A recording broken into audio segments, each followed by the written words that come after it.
2 wins is all it's going to take. 2 wins. And let me explain why.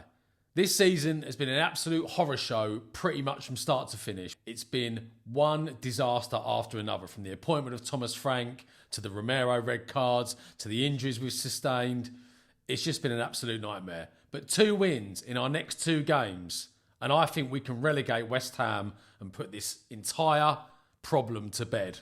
Now, you might wonder why I've got the number 10 emblazoned across my thumbnail for this video. And it could mean any number of things, couldn't it? It could be the total amount of minutes that I've enjoyed watching my team play this season, or could be the average amount of players, first teamers, that have been injured for nearly every game this season. But 10 is the number that, by my prediction, if we win our next 2 games, we'll be 10 points clear of West Ham in the table. And then, basically, they're down. Or any of the other teams around us, they're down. We're out of it. Jobs are good, and we can enjoy what's left of our Champions League run. We can enjoy the end of the season and try and get some momentum and confidence and excitement back at the ground, ready for next season. So let's look at the fixtures. I've got them up on the screen here. Our next game, obviously, is Fulham away. Very difficult fixture, but I don't know. I don't know why I've got a good feeling about it. I think it's a winnable one. Okay, followed by Palace at home. Okay, again, a winnable fixture. We've beaten them already this year. They don't have a whole load to play for. Their manager's leaving at the end of the season. They've got a couple of key injuries. Again, a winnable game. Although, as we all know, we are absolutely hopeless at home. Let's look at West Ham's fixtures. So the day we go to Fulham, or the weekend we go to Fulham, the day before, they go to Anfield to play Liverpool. Okay, now, no matter how well they've been playing lately, and no matter how average Liverpool have been, because they have been very average this season, they're going to beat West Ham. I'm absolutely 100% confident that Liverpool take care of West Ham on Saturday. If we beat Fulham, 7 points. Okay? Now, 7 points from 4 points is a whole different story in terms of psychology, mentality in the West Ham camp. They're going to look at that league table after a defeat at Liverpool. They're going to go, Jesus, like, this is looking bad again. It's 7 points. The match after, bizarrely, West Ham go to Fulham away. Now, like I said before, Fulham away is a very tricky fixture. We're going to get into some of the reasons why a little bit later in the video. But I think that Fulham will beat West Ham at home. If we beat Palace, we're 10 points clear. And you know what? It's done and dusted. Okay? West Ham are pretty much relegated. You know, obviously there's other teams in and around us. You got Leeds. You got mainly Nottingham Forest. You got Brighton, possibly, even Palace. You know what? I've seen enough from all of those teams recently to suggest that they're going to be absolutely fine. I think it's between us and West Ham. I think other than Burnley and Wolves, we're definitely the worst 2 teams in the league. You know, on current form, we're probably the worst of them all. But listen, let's get that win at Fulham on Sunday. Liverpool will take care of the rest. 7 points. And then we roll into the following weekend where we can build a 10-point margin. And just coming back to Nottingham Forest, the only other team that I think potentially, I thought could have potentially been dragged into the relegation battle. You know what? They've got new manager bounce. They were really unlucky against Liverpool last weekend. They put in a really good performance, unlucky to lose that game. But more importantly, to go to Fenerbahce in the Europa League and get a 3-0 win, that's a pretty seismic result. You know, English teams don't often win in Turkey. So, you know, I found it here. Out of 26 matches since 1992, which is the year the Premier League was formed, only on 9 occasions has an English team beaten a Turkish team in Turkey. And of those results, most of them are like Arsenal and Man United, who have always consistently been near the top of the table ever since the Premier League was formed.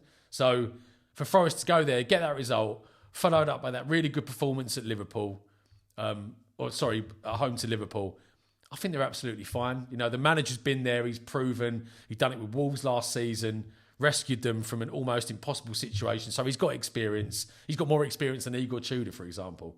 So they're going to be fine. It's between us and West Ham. And let's just revisit our fixtures briefly before we move on. So after the Palace game, obviously we've got Atletico in the Champions League, but don't worry about that for the time being. We then go to Anfield the weekend after. Now, make no bones about it, we will lose that game, 100%. The same weekend that we go to Anfield, West Ham played Brentford at home. Now, by no means a gimme, but you'd expect maybe West Ham to nick a point there, possibly a win, but Brentford are no mugs. They've proved it this season. And so they could potentially make up a bit of ground on us there. Hopefully not. The weekend after, they play Man City. And the weekend after that, they play Aston Villa. You'd expect West Ham to lose those two games. Definitely to Man City, who traditionally always score a lot of goals at the London Stadium. Away to Villa, not such a guaranteed result because of Villa's poor form lately. But again, after our trip to Anfield, we play Forest.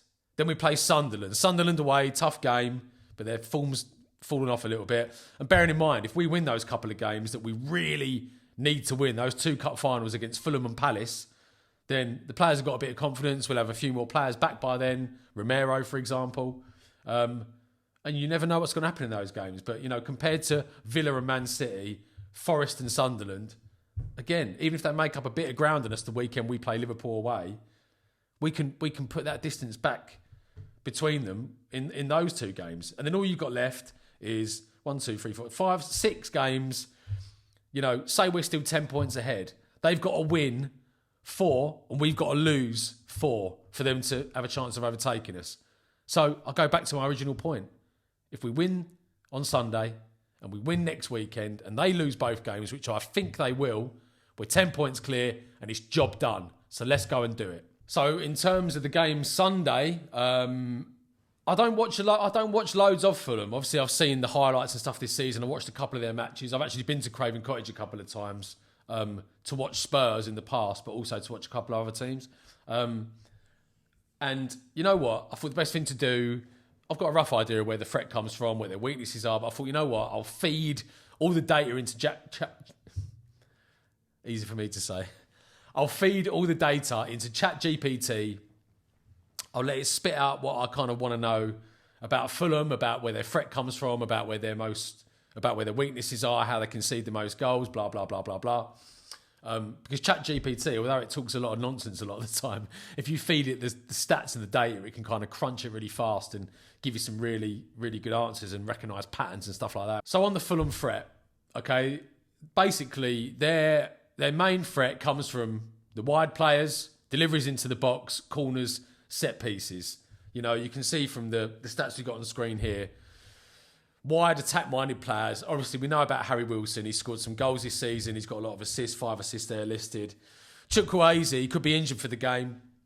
But again, I've seen him on the highlights. He's a really creative player. He's dangerous from the wide areas. Alex Iwobi kind of drifts around in the central areas, but also goes out wide, and he's quite dangerous, nicks a goal or two. Then obviously Raul Jimenez, their centre forward. He's good in the air, he's strong, his hold-up play is pretty good. He's not prolific, he's not deadly in front of goal. But if you give him the chances and provide him with the right sort of ammunition, he will stick a few in the net. I think he's got 8 goals this season. You can see at the bottom of the page there. And so I mentioned Iwobi just then, but also a player that goes under the radar a little bit, Emil Smith-Rowe. He plays that sort of number 10 role for Fulham. He's very lively. He's good on the ball, got good movement, nicks the odd goal. And actually touching on Igor Tudor's team selection, I mean, I could sit here and sort of run through the formation I'd like him to play, but he seems pretty wedded to this 3-4-2-1 formation that he likes to play. I think one variation we need to see, especially as Iwobi and Smith-Rowe are kind of involved in a lot of the Fulham goals, Palhinha has to play in defensive midfield. Get rid of Basuma, stick Palhinha in there alongside Papsar, who's got the legs, because Smith-Rowe operates in that central area, so does Iwobi. Although they both drift out wide from time to time, that central area is really where the threat comes from those two players.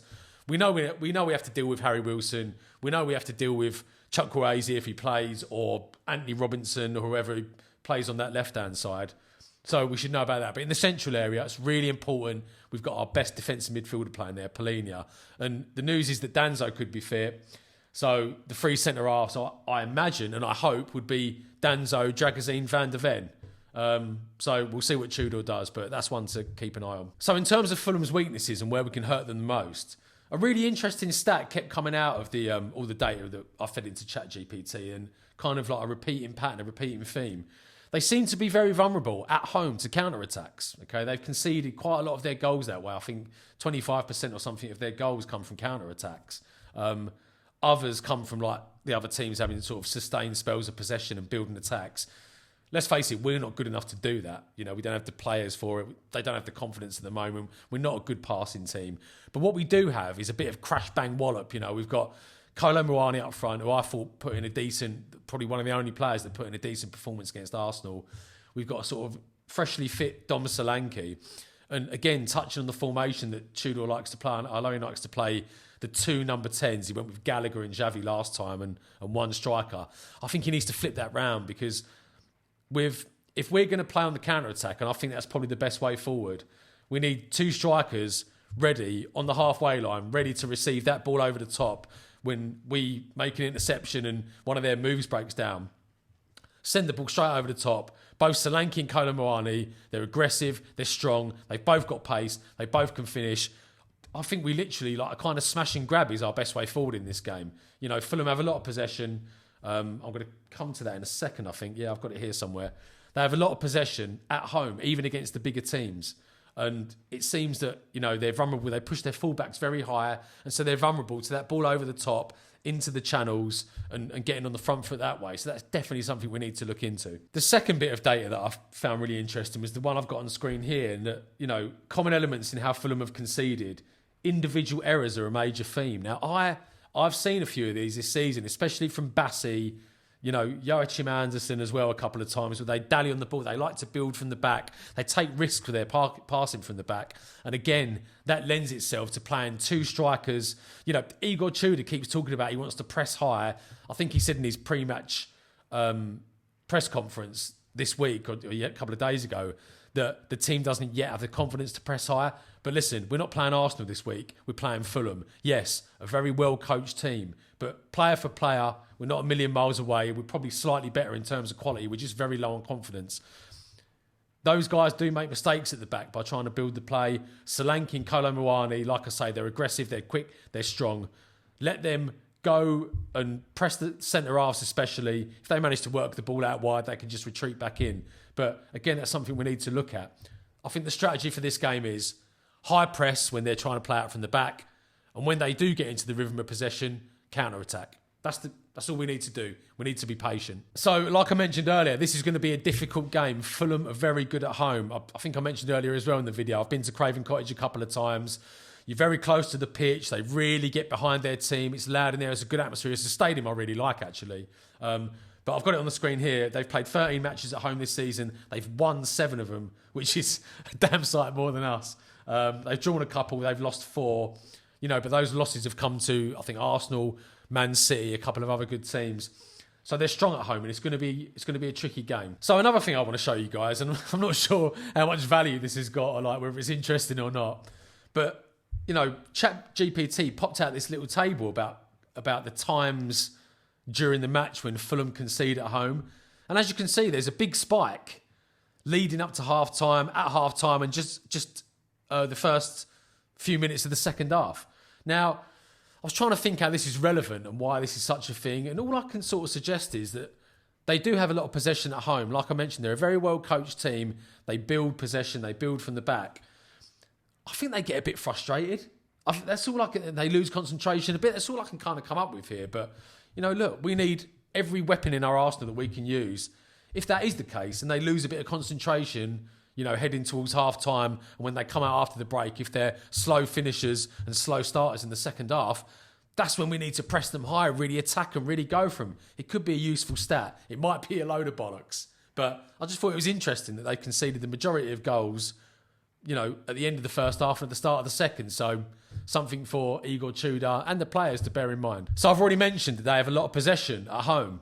But this was really interesting. So the game they lost to Arsenal, and notice the score, they lost 1-0, okay, at Craven Cottage to Arsenal.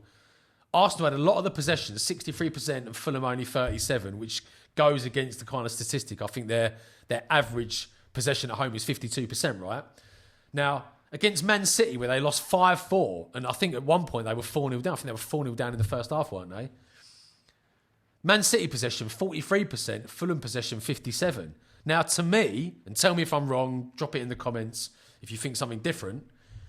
But to me, the Arsenal game, Arsenal have the lion's share of possession. Like I mentioned, Fulham are very well coached. They're well coached defensively. They're very systematic. We know that Marco Silva's a good coach. A 1-0 slender victory. Against Man City, where they had the Lions' share of possession, like they like to, build from the back, push the full-backs higher, Man City hit him on the break, 43% of possession, and put 5 goals past them. You know, some food for thought there. And so just to wrap the video up, just a quick note on Igor Tudor. So I think I mentioned I watched his pre-match press conference. And you know what? I made a video a couple of weeks ago after I'd looked into the kind of formation he likes to play and his record and stuff like that. And I wasn't over the moon with the appointment. But, you know, the more I listened to him, the more I kind of like the cut of his jib. And the more I think about it, right, this guy, you got to think, okay, his managerial career hasn't been like amazing, but he's done a pretty good job and his win percentages are not bad at every club he's been. The short spells worry me a bit, but listen, he's only here for the next 11 games, well, as far as we know, so it doesn't matter about that. But what I like about him is, and you know, you think about his background, this guy was part of a proper Juventus team back when Italian football was really, really strong. You know, he went to Juventus in 1998 and he played with players like Del Piero, Edgar Davids, Antonio Conte, Pavel Nedved, Zidane. You know, he played with some of the best players in the world at the time. Did I mention Del Piero, Ciro Ferrara, you know, Gianluca Zambrotta? The list goes on and on. He made a lot of appearances. He got in the first team. He started the Champions League final in 2003 that they lost to Milan. This is a serious guy. He was a serious player. He was managed by Marcello Lippi and Carlo Ancelotti, probably the 2 greatest Italian managers of all time. You know, all that experience that he's been around. He knows what standards are. He knows what levels are. He knows what you need to do to win. You know, like I say, we're not playing Arsenal this week. We're playing Fulham, okay? And he's had 2 full weeks of training with the boys now.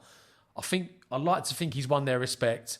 You know, they did put the effort in the first half against Arsenal. I think their heads dropped after the Gyökeres goal went in at the start of the second half, and the rest of it was a painful experience. But he's had 2 full weeks of them now. He seems like a good guy. I'm kind of warming to him. I'm confident. Let's go there, get the 3 points tomorrow, 7-point gap on West Ham, bosh. And finally, I just want to mention, just wrapping up, the tweet that went out yesterday from Sky Sports about Micky van der Ven nowhere near to agreeing his new contract. I got it up on screen here.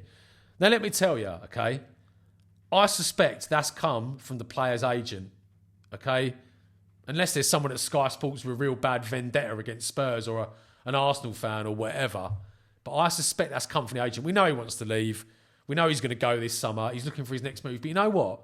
If his agent has put that out yesterday on the eve of this game, which is the biggest game we've played for many, many years, that's an utter disgrace. That's an absolute disgrace. And you know what? The more I think about it and the more his performances go on like they have been recently, I don't care. He can go. If we get 70, 80, 90 million quid for him, fine.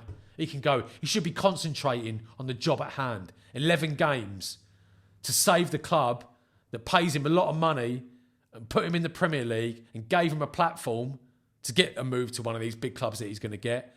Show a little bit of respect, mate, yeah? Not Micky, not necessarily Micky, because, you know, agents are like the fucking Wild West. But you know what? Show a bit of respect. Don't do that on the eve of this game. We should all be pulling in the same direction. You're going to get your move in the summer. There's plenty of time to do all that mucking about on Twitter, going, oh, Micky could go and play for Real Madrid. Oh, Micky could play for Barcelona. Yeah, we know that. But listen, pull yourself together. Focus your mind. Sunday is the biggest game that we've played in years. So come on, you Spurs. Let's get the 3 points.